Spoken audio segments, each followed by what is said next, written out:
Hi అండి. Welcome back to happy recipes. నేను మీ స్వప్నని. ఈరోజు వీడియోలో 2 రకాల ప్రసాదం రెసిపీస్ చూపిస్తున్నానండి. అది కూడా సింపుల్‌గా తక్కువ టైంలో అయిపోతాయి. ప్రసాదంకి హడావిడి లేకుండా పండగలప్పుడు చాలా సింపుల్‌గా చేసుకునే 2 రకాల ప్రసాదం రెసిపీస్ చాలా బావుంటాయి. ముందుగా చూపించబోయేది రవ్వ కేసరి. రవ్వ కేసరిని చాలా టేస్టీగా రావాలి అంటే ఎలా చేయాలో ఈ వీడియోలో క్లియర్‌గా చూపిస్తున్నాను కాబట్టి వీడియో స్కిప్ చేయకుండా కంప్లీట్‌గా చూసి మీరు కూడా ఈ పండగకి తప్పకుండా ట్రై చేయండి. ఇంకెందుకండి ఆలస్యం, లేట్ చేయకుండా చూసేయండి. ముందుగా స్టవ్ పైన అడుగు మందంగా ఉన్న ప్యాన్ ఒకటి పెట్టుకోవాలి. దాంట్లోకి 2 టేబుల్ స్పూన్ల నెయ్యి వేసుకోవాలి. ఈ స్వీట్‌కి నెయ్యి ఎంత ఎక్కువ వేసుకుంటే అంత బాగుంటుంది. తినే వాళ్ళైతే ఎక్కువ వేసుకోండి, తినని వాళ్ళైతే కొంచెం తగ్గించి వేసుకోవచ్చు. ఇప్పుడు దీంట్లోకి డ్రై ఫ్రూట్స్ ఒక పావు కప్ అని వేసుకుంటున్నానండి. నేను ఇక్కడ బాదం, కాజు వేస్తున్నాను, కిస్మిస్ కూడా వేస్తాను. మీరు కావాలంటే ఇంకొంచెం ఎక్కువైనా యాడ్ చేసుకోవచ్చు. ఎప్పుడైనా ప్రసాదంలోకి మనం డ్రై ఫ్రూట్స్ ఎంత ఎక్కువ వేసుకుంటే కూడా అంత టేస్ట్ ఉంటుంది. నచ్చే వాళ్ళు ఎక్కువ వేసుకోవచ్చు, లేదంటే తగ్గించి కూడా వేసుకోవచ్చు. ఇప్పుడు కొంచెం ఫ్రై అయ్యాక దీంట్లోకి కొన్ని కిస్మిస్ కూడా యాడ్ చేసుకుంటున్నాను. మీరు కావాలంటే బ్లాక్ కిస్మిస్ కూడా వేసుకోవచ్చండి. ఇలా మంచి గోల్డెన్ కలర్లోకి వచ్చాక వీటిని ఒక ప్లేట్లోకి తీసుకోవాలి. లో ఫ్లేమ్లో పెట్టుకోవాలండి. లో ఫ్లేమ్లో పెట్టుకొని ఫ్రై చేసుకోవాలి. నెక్స్ట్ దీంట్లోకి 1 కప్పు ఉప్మా రవ్వ, సూజీ రవ్వ అంటారు కదా, అది 1 కప్పు వేసుకోవాలి. ఇది కూడా లో టు మీడియం ఫ్లేమ్లో పెట్టుకొని మంచి బ్రౌన్ కలర్ వచ్చే వరకు ఫ్రై చేసుకోవాలి. రవ్వ అనేది కలర్ మారాలి, అలాగే వేపుతుంటే మంచి సువాసన రావాలి, అప్పటి వరకు ఫ్రై చేసుకోవాలి. ఇది రవ్వ ఒకవైపు ఫ్రై అవుతూ ఉంటుంది. ఇది ఫ్రై అయ్యేలోపు ఇంకొక పక్కన ఒక గిన్నె తీసుకొని దాంట్లోకి ఏ కప్పుతో రవ్వ తీసుకున్నామో అదే కప్పుతో 4 కప్పుల నీళ్ళు తీసుకోవాలి. ఇలా 4 కప్పుల నీళ్లు పోసుకున్నాక ఇప్పుడు ఈ గిన్నెను ఇంకొక స్టవ్ పైన పెట్టి నీళ్ళను బాగా మరిగించుకోవాలి, వేడి చేసుకోవాలన్నమాట. ఒకవైపు రవ్వను కలుపుకుంటూనే వాటర్ని ఒకవైపు మరిగించుకోవాలి. చూడండి, రవ్వ మనం కలుపుతూ ఉండగానే కలర్ కూడా చేంజ్ అవుతూ ఉంటుంది కదా. ఇప్పుడు దీంట్లోకి ఇంకొక టేబుల్ స్పూన్ నెయ్యి వేసుకోవాలి. నెయ్యి ఎంత ఎక్కువ వేసుకుంటే టేస్ట్ అయితే అంత బాగుంటుందండి. నచ్చిన వాళ్ళైతే తప్పకుండా వేసుకోండి. ఇప్పుడు నెయ్యి వేయడం వల్ల రవ్వ కూడా తొందరగా వేగుతుంది. చూడండి, ఇలా మంచి రెడ్ కలర్లోకి వచ్చే వరకు ఫ్రై చేసుకోవాలి. ఇలా ఫ్రై అయ్యాక ఇప్పుడు ఫ్లేమ్ని లో ఫ్లేమ్లో పెట్టుకొని మనం ఒకవైపు ఆల్రెడీ వాటర్ వేడి చేసాం కదా, ఆ వాటర్ని కొంచెం కొంచెంగా వేసుకోవాలండి, ఒకేసారి వేయొద్దు. చూడండి, ఇలా వేడిగా వస్తుంది కాబట్టి ఫ్లేమ్ని లో ఫ్లేమ్లో పెట్టుకొని కొంచెం కొంచెంగా వాటర్ మొత్తం వేసేసుకోవాలి. ఇలా మొత్తం వేసుకొని ఎక్కడ ఉండదనేది లేకుండా నీట్గా కలుపుకోవాలి. ఇప్పుడు ఫ్లేమ్ని మీడియం ఫ్లేమ్లో పెట్టుకొని ఎక్కడ ఉండలు లేకుండా నీట్గా కలుపుకోవాలి. అలాగే రవ్వను ఉడికించుకోవాలి. మనము 1 కప్పు రవ్వకి 4 కప్పుల నీళ్ళు అనేది పర్ఫెక్ట్గా సరిపోతాయండి. మరీ ఎక్కువ వేసుకోవద్దు, అలానే తక్కువ వేసుకోవద్దు. ఇదైతే కరెక్ట్గా సరిపోతాయి. మనం కలుపుతూ ఉండగానే చూడండి, ఇలా దగ్గర పడుతూ ఉంటుంది. మీడియం ఫ్లేమ్లోనే పెట్టుకోవాలి. ఇది కాస్త ఉడికినాక అప్పుడు లో ఫ్లేమ్లోకి అడ్జస్ట్ చేసుకోవాలి. చూడండి, రవ్వ కూడా ఉడికిపోయింది కదా. ఇప్పుడు ఒకసారి కలిపేసుకొని దీంట్లోకి పంచదార వేసుకోవాలి. మీరు కావాలంటే బెల్లమైనా వేసుకోవచ్చండి. నేనైతే ఇక్కడ పంచదార వేస్తున్నాను. వేసుకొని ఇది కూడా మొత్తం కరిగే వరకు కలుపుకోవాలి. మీడియం ఫ్లేమ్లో పెట్టుకొని పంచదార మొత్తం కరిగి కాస్త దగ్గర పడ్డాక లో ఫ్లేమ్లో పెట్టుకోండి. ఇప్పుడు పంచదార మొత్తం దీంట్లో కలిసేలాగా కలుపుకోవాలి. చూడండి, పంచదార కరిగిపోయాక ఎంత సిల్కీగా కనిపిస్తుంది కదా మనకు, రవ్వ పాయసం లాగా చాలా బాగుంటుంది టేస్ట్ అయితే.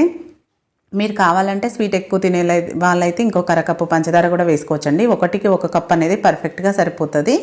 ఇప్పుడు దీంట్లోకి 2 టేబుల్ స్పూన్ల నెయ్యి వేసుకోవాలి. నెయ్యి, పంచదార వేయడం వల్ల సిల్కీగా అవుతుంది స్వీట్ అయితే. ఇప్పుడు దీంట్లోకి అలాగే కొంచెం ఇలాచి పొడి కూడా వేసుకోవాలండి, వీడియో క్లిప్ మిస్ అయింది. అలాగే డ్రై ఫ్రూట్స్ కూడా వేసేసుకోవాలి. మనం ఫ్రై చేసి పెట్టుకున్న డ్రై ఫ్రూట్స్ ఉన్నాయి కదా, అవన్నీ వేసుకొని ఫ్లేమ్ని లో ఫ్లేమ్లో పెట్టి 1 నిమిషం పాటు ఉడికించుకొని ఆఫ్ చేసేసుకోవాలి. ఎందుకంటే మరీ గట్టి పడనివ్వద్దండి, కన్సిస్టెన్సీ అనేది ఇది పర్ఫెక్ట్ అనమాట. ఇలా ఉన్నప్పుడు మనం స్టవ్ ఆఫ్ చేసేసుకుంటే ఇది చల్లారినాక ఇంకాస్త దగ్గర పడుతుంది. కాబట్టి ఈ టైంలోనే స్టవ్ని ఆఫ్ చేసుకోవాలి. ఆఫ్ చేసుకుంటే ఇది ఒక 2-3 నిమిషాల తర్వాత దేవుడికి నైవేద్యంగా పెట్టడానికి కూడా మనకు స్వీట్ అనేది రెడీ అయిపోయింది. చూడండి, చూస్తుంటేనే ఎంత కలర్ఫుల్గా యమ్మీగా ఉంది కదా, చాలా బాగుంటుందండి. మీరు నైవేద్యానికి అయితే తక్కువ టైంలో సింపుల్గా అయిపోయే ప్రసాదం రెసిపీ అని చెప్పొచ్చు. అలాగే పిల్లలు ఏదైనా స్వీట్ అడిగినప్పుడు కూడా ఇంట్లో ఉండేదే కదండి రవ్వ, ఈజీగా చేసి పెట్టవచ్చు. చాలా బాగుంటుంది. ఇలా నోట్లో పెట్టుకుంటే అలా కరిగిపోతుంది. డెఫినెట్గా ఒకసారి ఇలా ట్రై చేయండి. ట్రై చేసి మీకు ఎలా కుదిరిందో కూడా ఫీడ్బ్యాక్ పెట్టండి. ఇప్పుడు ఒకటి ఈజీగా చేసేసుకునే ప్రసాదం అయిపోయిందిగా. ఇప్పుడు రెండోది వచ్చేసి చాలా సింపుల్గా అయిపోతుందండి. ఇది కూడా ఎలా నోట్లో పెట్టుకుంటే అలా కరిగిపోతుంది, అంత బాగుంటుంది. ఇంకెందుకండి ఆలస్యం, దీన్ని ఎలా ప్రిపేర్ చేసుకోవాలో వీడియోలోకి వెళ్ళి చూసేయండి మరి. ముందుగా స్టవ్ పైన అడుగు మందంగా ఉన్న ప్యాన్ ఒకటి పెట్టుకోవాలి. అది వేడయ్యాక దాంట్లోకి 2 టేబుల్ స్పూన్ల నెయ్యి వేసుకోవాలి. మరి నెయ్యి కూడా ఎక్కువ పట్టదండి. మనం కావాలి అనుకుంటే వేసుకోవచ్చు. లేదంటే తక్కువ నెయ్యితో కూడా కమ్మగా ఉంటుంది స్వీటు. దీంట్లోకి డ్రై ఫ్రూట్స్ నేను బాదం, కాజు వేసుకున్నాను. మీరు కావాలంటే కిస్మిస్ కూడా వేసుకోవచ్చు. ఇవే వేసుకోవాలని కాదండి. డ్రై ఫ్రూట్స్ ఈ స్వీట్‌లోకి ఎంత ఎక్కువ వేసుకుంటే టేస్ట్ కూడా అంత బావుంటుంది. ఇవి కొంచెం కలర్ వచ్చే వరకు ఫ్రై చేసుకొని వీటిని ఒక గిన్నెలోకి తీసుకొని పక్కన పెట్టేసుకోవాలి. అదే నెయ్యిలోకి మెయిన్ ఇంగ్రీడియెంట్ వచ్చేసి 1 కప్పు అటుకులండి. అటుకులు అంటే పోహ అంటారు కదా! వాటిని 1 కప్పు తీసుకొని ఈ నెయ్యిలోనే ఫ్రై చేసుకోవాలి. ఎక్స్‌ట్రా నెయ్యి యాడ్ చేయనవసరం లేదండి. అదే నెయ్యిలో ఇది కొంచెం కలర్ మారే వరకు లో ఫ్లేమ్‌లోనే దగ్గరే ఉండి కలుపుకుంటూ ఇలా ఫ్రై చేసుకోవాలి. ఇవి తొందరగానే వేగిపోతాయి. ఎక్కువ టైం కూడా పట్టదు. మనం చేయితో విరిస్తే ఈజీగా విరిగేటట్టు అయితే సరిపోతుంది. అలాగే ఇవి వేగినాక మంచి కలరు, అలాగే మంచి వాసన కూడా వస్తుంది. ఇప్పుడు వేగిపోయాయి. స్టవ్ ఆఫ్ చేసేసి దీన్ని కింద పెట్టేసుకోవాలి. అలాగే వీటిని ఇందులోనే ఉంచకూడదండి. ఉంచితే అడుగుకు ఉన్నవి కాస్త ఇంకొంచెం కలర్ మారతాయి. కాబట్టి వీటిని ఒక గిన్నెలోకి వేసుకొని పూర్తిగా చల్లారబెట్టుకోవాలి. చూడండి నేను ఇలా గిన్నెలోకి వేసుకున్నాను. ఇప్పుడు ఇవి కంప్లీట్‌గా చల్లారిపోయాయి. ఇలా పూర్తిగా చల్లారితేనే మనము గ్రైండ్ చేసుకోవడానికి ఈజీగా ఉంటుంది. ఈ అటుకుల హల్వా అనేది చాలా కమ్మగా ఉంటుందండి. ఇప్పటివరకు ట్రై చేయకపోతే మాత్రం తప్పకుండా ట్రై చేయండి. అందరికీ నచ్చుతుంది. ఇప్పుడు వీటిని పూర్తిగా చల్లారినాక మాత్రమే మిక్సీ జార్ తీసుకొని దాంట్లోకి వేసేసుకోవాలి. ఇలా అటుకులు మొత్తం వేసుకొని మెత్తగా గ్రైండ్ చేసుకోవాలి. మరి మెత్తగా పిండిలాగా ఏం అవ్వదు. కానీ మనకు రవ్వలాగా అవుతుందనమాట. అలా అయ్యే వరకు మధ్య మధ్యలో ఆపుతూ ఇలా గ్రైండ్ చేసుకోవాలి. చూడండి రవ్వ రవ్వలాగా ఉండాలి. మనం హల్వా చేస్తే ఇలా ఉంటేనే టేస్ట్ బావుంటుంది. మరి మెత్తగా అవ్వకూడదు. ఇప్పుడు దాన్ని పక్కన పెట్టేసుకొని నెక్స్ట్ స్టవ్ పైన మళ్ళీ అదే ప్యాన్ పెట్టుకొని 1 కప్పు అటుకులకి 3/4 కప్పు బెల్లం వేసుకుంటున్నాను. మీరు స్వీట్ ఎక్కువ తినే వాళ్ళైతే ఒకటికి ఒకటి వేసుకోండి.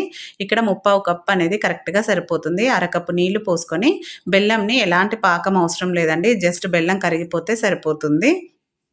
ఇలా కలుపుతూ బెల్లం కంప్లీట్‌గా కరిగే వరకు దగ్గరే ఉండి ఇలా కలుపుకోవాలి. చూడండి బెల్లం కంప్లీట్‌గా కరిగిపోయింది కదా! ఇప్పుడు మనం గ్రైండ్ చేసి పెట్టుకున్న అటుకుల మిశ్రమం ఉంది కదా! అది వేసేసుకోవాలి. ఇలా మొత్తం వేసుకొని ఫ్లేమ్‌ని లో ఫ్లేమ్‌లో పెట్టుకోవాలండి. ఇది వేసుకునేటప్పుడు లో ఫ్లేమ్‌లో పెట్టి ఎక్కడ ఉండలనేది లేకుండా నీట్‌గా కలుపుకోవాలి. చూడండి ఇలా వీడియోలో చూపిస్తున్నట్టు అస్సలు ఉండలనేది ఎక్కడ ఉండొద్దండి. అలా నీట్‌గా కలుపుకోవాలి. ఇలా మనం కలుపుతూ ఉండగానే అది పూర్తిగా దగ్గర పడుతూ ఉంటుంది. ఈ అటుకులది అనేది మనం బెల్లం వాటర్‌ని ఈజీగా అబ్జర్వ్ చేసుకొని దగ్గర పడుతూ ఉంటుంది. దీంట్లోకి మంచి ఫ్లేవర్ కోసం ఇలాచి పొడి వేసుకుంటున్నాను. అలాగే ఇలా కలుపుకున్నాక నెక్స్ట్ మంచి కలర్‌లో రావడం కోసం ఫుడ్ కలర్ వేసుకుంటున్నానండి. Red food colour. మీకు నచ్చితే వేసుకోండి. లేదంటే స్కిప్ చేయండి. అలానే ఉన్నా కూడా పెద్ద టేస్ట్‌లో అయితే డిఫరెంట్ ఏమి ఉండదు. చూడ్డానికి కలర్‌ఫుల్‌గా ఉంటుందని వేసుకున్నాను అంతే. అలాగే ఇలా దగ్గర పడినప్పుడు కొంచెం కొంచెంగా నెయ్యి వేసుకోవాలి. నేనిక్కడ ఒక 2, 3 టేబుల్ స్పూన్ల నెయ్యి వేసుకున్నానండి. కలుపుకుంటూ నెయ్యి యాడ్ చేసుకుంటే ఈ హల్వాకి మంచి కమ్మని టేస్ట్ వస్తుంది. ఇలా నెయ్యిని మధ్య మధ్యలో యాడ్ చేసుకుంటూ ఒక 2 నిమిషాల పాటు లో ఫ్లేమ్‌లోనే ఉడికించుకోవాలి. ఫైనల్‌గా ఇది కొంచెం ఫ్రై అయ్యాక ఇప్పుడు దీంట్లోకి డ్రై ఫ్రూట్స్ ఫ్రై చేసుకున్నాం కదా! వాటిని వేసేసుకోవాలి. వేసుకొని అంతా కలిపేసుకుంటే మనకిప్పుడు స్వీట్ అనేది రెడీ అయిపోయిందండి. చాలా సింపుల్‌గా 10 నిమిషాల్లో మనకి స్వీట్ అనేది రెడీ అయిపోతుంది. ఇలా రెడీ అయిన దీన్ని స్టవ్ ఆఫ్ చేసేసి దేవుడికి నైవేద్యంగా పెట్టాలన్నా, పిల్లలు ఎప్పుడైనా స్వీట్ కావాలని అడిగినా 10 నిమిషాల్లో ఇంట్లో అటుకులు ఎవరి దగ్గరైనా ఉంటాయి కాబట్టి అప్పటికప్పుడు ఇలా చేసి పెట్టండి. చాలా హ్యాపీగా తినేస్తారు. టేస్ట్ కూడా కమ్మగా ఉంటుంది. ట్రై చేశాక మీకెలా కుదిరిందనేది కూడా ఫీడ్‌బ్యాక్ పెట్టండి. అలాగే నచ్చిన వీడియో నచ్చితే లైక్ చేయండి. మీ ఫ్రెండ్స్, రిలేటివ్స్‌తో షేర్ చేసుకోండి. మరిన్ని టేస్టీ రెసిపీస్ కోసం మన ఛానల్‌ని తప్పకుండా సబ్స్క్రైబ్ చేసుకోండి. Thank you for watching. మరో మంచి వీడియోతో మళ్ళీ మీట్ అవుదాం.